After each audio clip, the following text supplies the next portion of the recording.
Hello everyone and welcome to my channel. Karamveer, short में उसे करम बुलाते हैं, जो मथुरा में रहने वाला एक युवा मिडिल क्लास लड़का है और जगराता कलाकार के रूप में काम करता है। उनके पास एक महिला की आवाज़ को पूरी तरह से पेश करने की विशेष प्रतिभा है।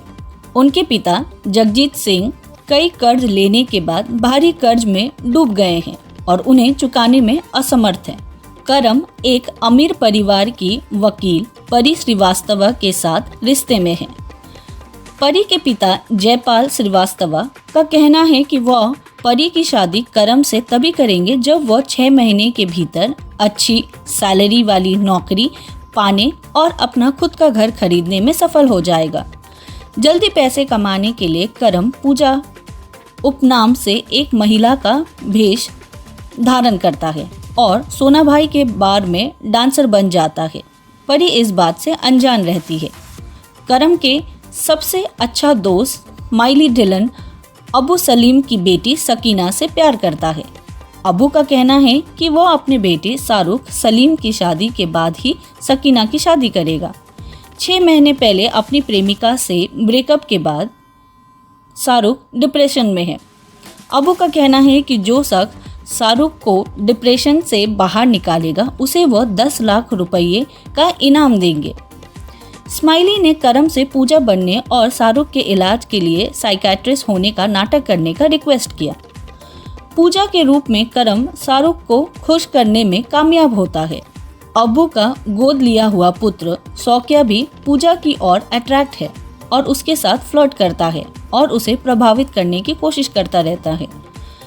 अबू बहुत खुश है और कहता है कि वो चाहता है कि पूजा शाहरुख की दुल्हन बने।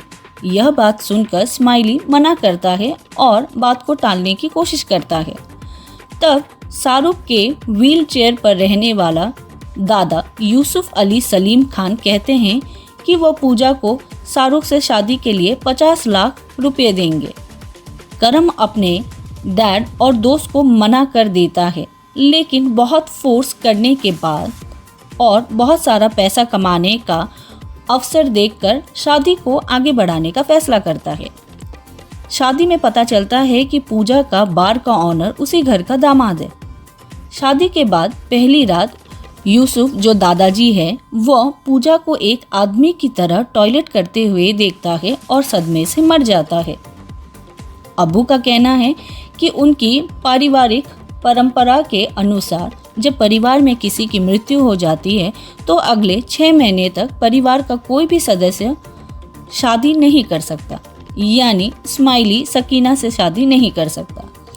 इसके अलावा मरने से पहले यूसुफ ने दीवार पर एक संदेश लिखा था जिसमें लिखा था, बहू लड़का। हर कोई मानता है कि वो चाहता था कि पूजा अंतिम इच्छा के रूप में एक बच्चे को जन्म दे, जिससे पूजा पर गर्भवती होने का दबाव पड़ेगा, जो प्रैक्टिकल रूप से इम्पॉसिबल होगा। पूजा अब नियमित रूप से बार में डांस करने नहीं जा सकती, इसीलिए सोना भाई उसे फ़ोन करते रहते हैं और काम पर वापस आने के लिए कहते रहते हैं। वो यह भी कहता है कि वो उससे शादी करना चाहता है ताकि तलाक के बाद उसके बच्चों को माँ की कमी महसूस ना हो। अचानक से एक दिन अबू और उसकी बहन करम के घर आ जाते हैं जब वो अपनी असली रूप में रहता है। इसी वजह से अबू को गलतफहमी हो जाती है कि करम वास्तव में पूजा का भाई है। अबू की बहन जुमानी करम की ओर अट्रैक्ट होती है और जगजीत, जो है करम के डैड, उनके पास करम के साथ अपनी शादी का प्रस्ताव रखने आती है। उनके प्रति अट्रैक्ट जगजीत को गलतफहमी हो गई है कि वो उनसे उनकी खुद की शादी की बात कर रही है। बाद में उसे सच्चाई का एहसास होता है जब वो जुमानी के साथ सगाई की अंगूठियां बदलने जाता है और वह उसका भरम दूर कर देती है। एक रात शाहरुख के साथ बेडरूम में पूजा की विग खुल जाती है, जिससे करम का चेहरा एक्सपोज हो जाता है। शाहरुख हैरान हो जाता है और खुलासा करता है कि वो वास्तव में गे है और अबू ने जबरदस्ती उसकी प्रेमी से उसका ब्रेकअप कर दिया ताकि वो किसी लड़की से शादी कर सके।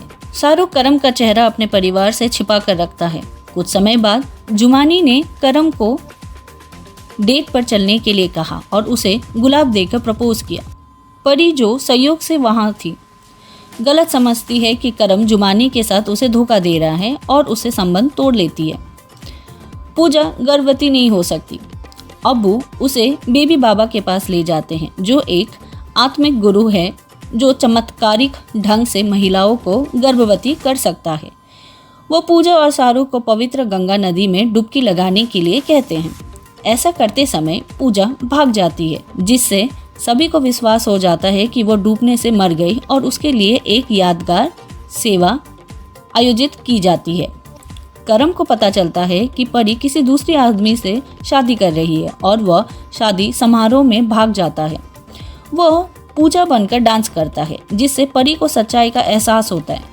करम उन सभी कठिनाइयों के बारे में बात करता है जिनका सामना उसे परी से प्यार करने और उससे शादी करने के लिए करना पड़ा। बाकी सभी लोग भी वहां पहुंच जाते हैं और उनका सारा भरम दूर हो जाता है। करम जयपाल से उसकी नेगेटिव मेंटलिटी के बारे में पूछता है और वहां से चला जाता है। जयपाल को अपनी गलती का एहसास होता है और एक शानदार समारोह में करम और परी की शादी करवा देता है।